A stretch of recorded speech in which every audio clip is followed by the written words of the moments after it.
Sa'i beth yn mynd yn ofon o beth dyffryn. Wyt ti'n meddwl bod y ffaith bod ti ddim yn gallu gweld ydy o'n haws, ti'n meddwl?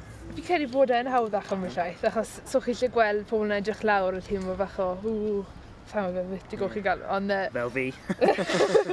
Ie, o hwnna, o wedyn, sa'i beth yn teimlo ffyrych, sa'i edrych lawr, wel, mae edrych lawr rhywbeth bydd edrych lan neu fi, so dwi'n ddim yn gwaniaeth.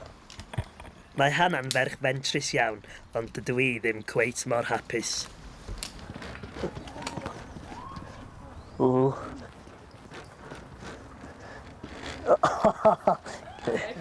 Bye-bye.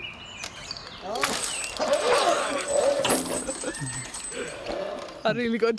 Joyous i hwnna. No. Go on, James, cael ti nesa. Fi ti'n joio fe? Gobeithio.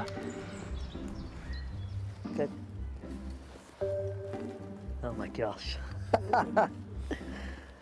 Oh dear.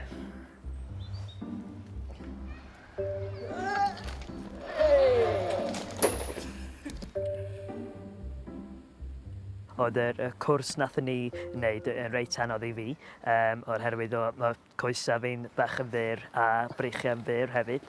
Ond dyna di pethau dwi'n gorfod delio hefo o ddydd i ddydd. Sori, diolch yn fawr. Sori, fi'n rybys. Na, mae'n iawn. Da chi. Perfect. Diolch yn fawr. O, dyna'n hwyl. Mae di bod yn profiad arbennig iawn i gwrdd â Hannah a'i theulu hi. Dwi'n cytuno yn fawr iawn a beth ddodd Hannah diwrnod o blaen, oherwydd dydyn ni ddim yn anabal.